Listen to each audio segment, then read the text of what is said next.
Nah, jika IPSP itu mendominasi, maka yang akan terjadi adalah diam. Intinya, waktu dan lokasi sinaps itu menentukan bobot karena degradasi arus pasif. Nilai tambah dan insight-nya kita semakin luas, teman-teman, bahwa ilmu kita semakin banyak, bahwa arus pasif itu memungkinkan neuron sebagai komputer analog yang menimbang bukti secara kontinu. Selanjutnya, cara berpikir kita semakin solid bahwa keputusan itu bukan hitam putih. Ia adalah hasil integrasi gelombang kecil dari banyak sumber. Kemudian, keyakinan kita terus-menerus baru bahwa kebenaran itu sering lahir bukan dari satu ledakan, tapi dari akumulasi gelombang kecil yang saling memperkuat. Pesannya apa? Jadi, jangan menuntut diri kalian atau orang lain untuk membuat keputusan instan. Biarkan arus pasif waktu dan pengalaman yang menyebarkan dan mengintegrasikan semua input, baru kemudian ambil tindakan. Pokoknya, ini menunjukkan bahwa kanal ion adalah jembatan yang menghubungkan aliran arus di cairan intrasel dan cairan ekstrasel. Keempat, fungsi penyebaran potensial berjenjang.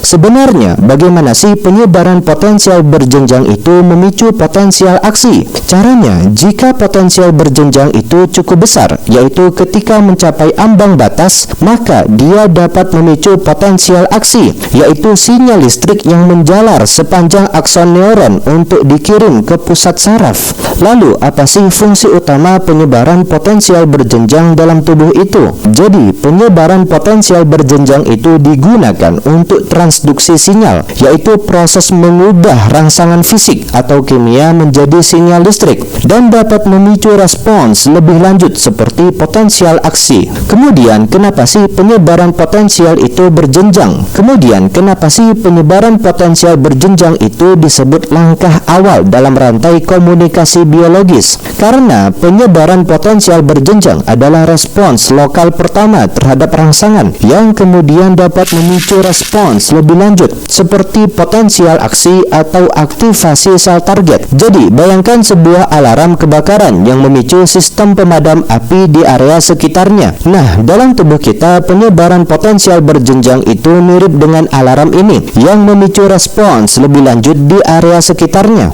Untuk inisiasi potensial aksinya begini. Jadi, jika potensial berjenjang itu cukup besar, yaitu ketika mencapai ambang batas, maka dia dapat memicu potensial aksi, yaitu sinyal listrik yang menjalar sepanjang akson neuron. Nah, hal ini memungkinkan informasi dikirim ke pusat saraf seperti otak atau sumsum tulang belakang untuk diproses lebih lanjut. Lalu, untuk transduksi sinyalnya begini. Jadi, penyebaran potensial berjenjang itu digunakan